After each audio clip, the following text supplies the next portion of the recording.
কি খারাপ কোনো স্বপ্ন দেখছো তুমি?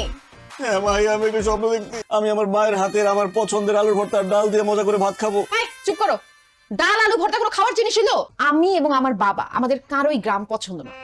আমি তোমাকে ভালোবেসে বিয়ে করছি, কিন্তু বাবা এখনো আমাদের বিয়েটা মেনে নেয় নাই। তোমাকে যে কোনো একটা বেছে নিতে হবে, আর তোমার অপশন একটাই, আমার সাথে তুমি থাকবা, আমার সাথে সংসার করবা। ওই গ্রামে যাওয়া নিয়ে আর কোনো কথা আমি শুনতে চাই না। আমার এখানে ঘর জামাই থাকতে খুব লজ্জা লাগে। চলো না আমরা বাসা ভাড়া করে একটা আলাদা বাসায় থাকি। আমি আমার বাবার বাসায় থেকে যে আলাদা ফ্যাসিলিটি গুলো পাই, আমি যদি তোমার সঙ্গে আলাদা বাসা নেই, এই সব কিছু আমাকে হারাতে হবে। আমার বাবার বাসা ছেড়ে তুমি অন্য কোনো জায়গায় যাওয়ার কথা চিন্তা ভুলেও মাথায় আনবা না। ঘর জামাই আসো, ঘর জামাইয়ের মতো থাকো। আল্লাহ রে, ভালোবাসা তোমাকে বিয়ে করলাম, ভাবছিলাম একটু সুখে শান্তিতে থাকবো। এখন তো তোমাকে বিয়ে করে মনে হচ্ছে আমি জেলখানায় বন্দী হয়ে গেছি। আমি যেভাবে চাই, আমার বাবা যেভাবে চাই, এর বাইরে নড়চড় যদি কোনো কিছু হয়, তুমি যদি উল্টাপাল্টা কিছু করো, তাইলে তোমার সঙ্গে আমি সংসার করব না। ভালোবেসে বড়লোকের মেয়েকে বিয়ে করে কোন বিপদে পড়লাম, সব উল্টাপাল্টা হয়ে গেল। তুমি লুঙ্গি পরে খেতে আসছো কেন? কারণ আব্বা, লুঙ্গি বাংলাদেশের ঐতিহ্যবাহী পোশাক। লুঙ্গি পরে বসতে আরাম, লুঙ্গি পরে হাঁটতে আরাম, লুঙ্গি পরে শুইতে আরাম। এই যে আপনি সকালেও প্যান্ট পরেন, বিকালেও প্যান্ট পরেন, খাইতে বসলেও প্যান্ট পরেন, ঘুমাইতে গেলেও প্যান্ট পরেন, আপনার বাতাস ঢুকে কিভাবে? চুপ থাকো। লুঙ্গি পরলে তোমাকে গরিব লাগে, আর আমার আশেপাশে গরিব মানুষ দেখলেই আমার মেজাজ গরম হয়ে যায়। আমার মতো সুন্দর পোশাক আশাক পরবে, তাতে তোমাকে স্মার্ট লাগবে। আপনাকে দেখতে কিন্তু স্মার্ট লাগে না, আপনাকে দেখতে মনে হয় স্টার জলসার কুটনি শাশুড়ি।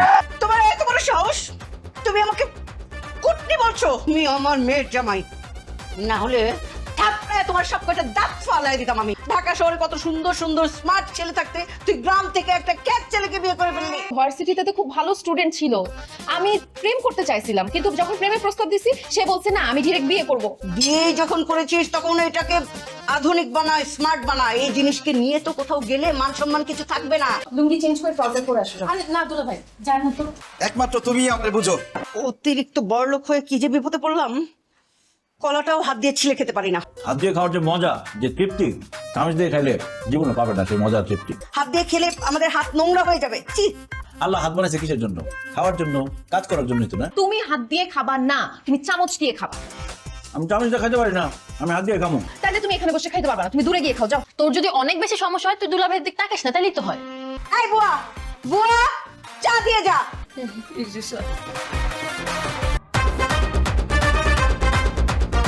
এটা কোনো চা হলো? তোকে কি বেতন দেয়া হয় না? ঠিক মতো চাটাও বানাতে পারিস না। এই চাটা তোর মুখে ছুঁড়ে মারবো বলে দিলাম। চোখের সামনে থেকে যা। সকাল সকাল মেজাজটাই খারাপ হয়ে গেল। না, নাস্তা খাবো না। এই আলমগীর, তাড়াতাড়ি নাস্তা খাও, তোমাকে নিয়ে আমি বাইরে যাব, কাজ আছে। দেখছো আলমগীর, কাণ্ডটা দেখছো? তার একটা উচিত শিক্ষা দিতে হবে। থাপড়ে গালের দাঁত ফালাই দেবো সব। আব্বা, মুরব্বী মানুষ, গায়ে হাত তোলার দরকার নেই, বুঝাই বলেন। এই তুমি চুপ করো। কালকে হারারের ডিউটি দিছি তো, শরীরটা ভালো না, এই জন্য চোখটা একটু লাগাইছিল। তুই এখানে বসে ঘুমাবি আর তোরে আমি টাকা দিব? তোর চাকরি করা লাগবে না, তুই বাড়ি যা। আমার চাকরি থেকে বাদ দিন না স্যার, তাহলে তো না খাই মরুম। দেলোয়ার চাচা যেহেতু এত করে বলতেছে, এবার মতো তাকে মাফ করে দেন। মাফ করে দিলাম, কিন্তু তোর এই মাসের বেতন কাটা। চুপ! একটা কথা কইলে লাথি মেরে বাইর করে দেবো। কাঁধে ধর, কাঁধে ধরে বল, ঠিক মতো ডিউটি করবি, নাইলে কিন্তু চাকরি থেকে বাইর করে দেবো। স্যার এই যে কানে ধরলাম। ওরে, এইসব কারণে আবার লেট হয়ে গেল। শোনো আলমগীর, এইখানে 1 কোটি টাকার একটা চেক আছে, ওই যে হারুন এন্টারপ্রাইজের একটা বিল দিতে হবে, আর লোকজনের বেতন দিতে হবে। দেরি করো না, আমি গেলাম।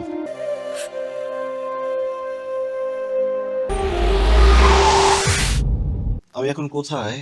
তুমি এখন হসপিটালে। আল্লাহর কাছে লাখ লাখ শুকরিয়া, তুমি ঠিকঠাক আছো। থ্যাংক ইউ মারিয়া। মারিয়া, তুমি কাকে বলতেছো? আমি তোমার বউ, এই যে এখানে দাঁড়ায় আছি। দুলা ভাই কি বলতেছেন আপনি সব? এই তো আমার বউ চলে আসছে, আমার বউ মাহি। না দুলা ভাই, আমি আপনার বউ না, আমি আপনার শালি। জামাই, কি হয়েছে তোমার? কি ব্যাপার দেলোয়ার চাচা, আপনি আমাকে জামাই বলছেন কেন? আমি তোমার দেলোয়ার চাচা না, আমি তোমার শ্বশুর ওয়াসিম বাসা। খবরদার, দারোয়ান হয়ে শ্বশুর সাজার চেষ্টা করবেন না। তুমি কি আমাদের সঙ্গে মজা করতেছো? আপনাদের সাথে আমি কেন মজা করবো জুলেখা চাচি? তুমি আমাকে জুলেখা চাচি বলছো কেন? আমি তোমার শাশুড়ি শাহানা। এখন তো মনে হচ্ছে আপনারাই আমার সাথে মজা করতেছেন চাচি। এই তো আমার শ্বশুর শাশুড়ি চলে আসছে, কেমন আছেন আপনারা? আরে এটা তো আমাদের জুলেখা বউ আর দারোয়ান। চিচি মারিয়া, তোমার লজ্জা করে না? বাবা মাকে তুমি দারোয়ান আর কাজের বউ বলছো? সরি বলো তাদেরকে, সরি বলো মারিয়া।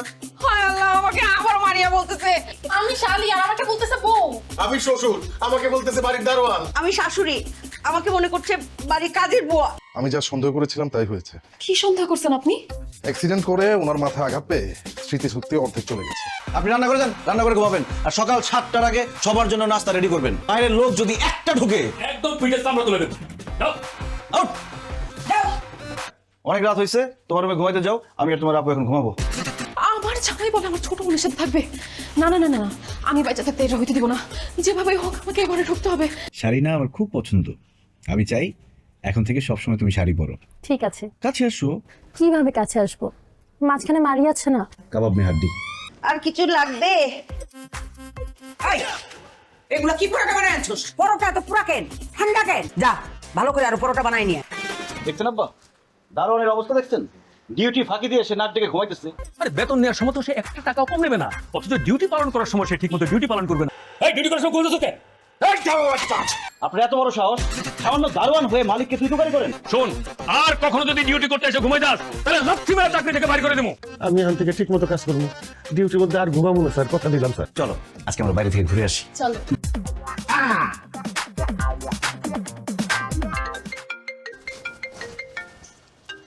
শোন, আমি একটু আসতেছি। হ্যাঁ, আচ্ছা। এই মারিয়া, তুমি এখানে কেন? আপনার সাথে খুব ইম্পর্টেন্ট কথা বলার ছিল, এর জন্য আসছি। আমি বাসায় যাই তখন বইলো। দুলা ভাই, কথাটা খুবই জরুরি। প্লিজ দুলা ভাই, আপনি কথা দেন আপার কাছ থেকে এখন থেকে আপনি দূরে দূরে থাকবেন। পারলে আরো কাছাকাছি থাকবো, সারাদিন চিপকায় থাকবো। কথা দিচ্ছি, আপার থেকে আমি আপনাকে বেশি ভালোবাসবো, বেশি টেক কেয়ার করবো, বেশি আদর করবো। আপনি আপাকে ভুলে যান, আপনি আমাকে ভালোবাসা শুরু করেন। তোমাকে তো আমি ভালো মেয়ে মনে করতাম, তুমি তো ভালো না, তুমি তো আসলে খুব খারাপ একটা মেয়ে।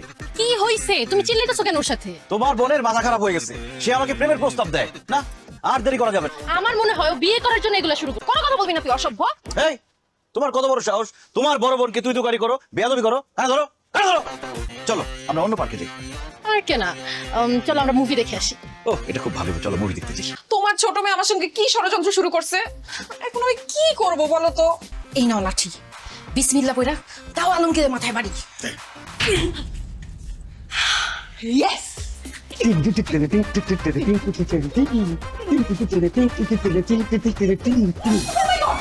কার মাথায় বাড়ি দিলাম? আপনারা আমার মাথায় বাড়ি দিতে আসছেন কেন? আমার সম্পত্তি দখল করার জন্য আমার জামাইরে মারতে চাস? তোর এত বড় সাহস! আরেকটা তোমরা বাইরে করতে পারে ফেলাবো। ঠিক বলছো তুমি। আমাকে ডাকছো কি জন্য? কিছু বলবা? আম্মা, আব্বা, আমি একটা সিদ্ধান্ত নিচ্ছি, আমি আবার বিয়ে করবো। তোমার সাথে তো পালাই বিয়ে করছি, কোনো আনন্দ ফুর্তি অনুষ্ঠান কিছুই করতে পারি নাই, তাই আমি সিদ্ধান্ত নিচ্ছি তোমাকে আবার বিয়ে করবো, ধুমধাম করে অনুষ্ঠান করে। আপু সর্বনাশ হয়ে গেছে। আবার কি সর্বনাশ হয়েছে? একবার তো তোর জামাইয়ের সিরিজ হতে গেছে, আবার কি হলো? আব্বু আলমগীর আরেকটা বিয়ে করতেছে। ও মারিয়াকে বলতেছিল এর আগে তো পালায় বিয়ে করছি, এবার আমরা ধুমধাম করে বিয়ে করব। আমি এগুলো সব শুনে ফেলছি আব্বু। আমাদের দুইটা মেয়ের জীবন এইভাবে নষ্ট হতে দিতে পারি না। শোনো, তোমার 1 কোটি টাকা চিন্তা বাদ দাও, আমরা আলমগীরের সামনে যাই, পুরো সত্যিটা তার কাছে তুলে ধরি যে আমরা দুইজন তার শ্বশুর শাশুড়ি, মাহি তার বউ, মারিয়া তার শালী। আমার স্মৃতিশক্তি হারানোর অভিনয় কি ঠিকঠাক হচ্ছে?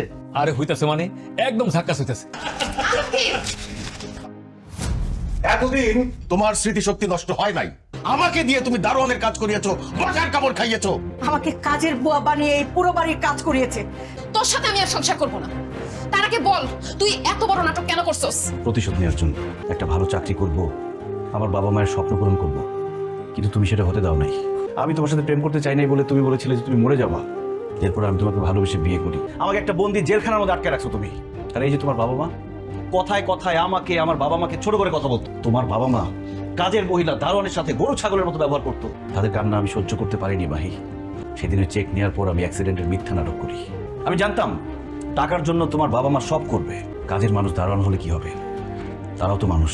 গেটের দারোয়ান, আপনার বাড়ির জান মাল সব নিরাপত্তার দায়িত্ব আমি নিয়েছি। আমারে উষ্টা লাথি দিতেন, আমার খুব কষ্ট হতো স্যার। ছোট্টকালে মা বাপ সব মরে গেছে, আপনি বাড়িতে কাম করতে আসছি, আমার তো কোনো পরিবার নাই। আমি ভাবছিলাম আপনারাই আমার পরিবার।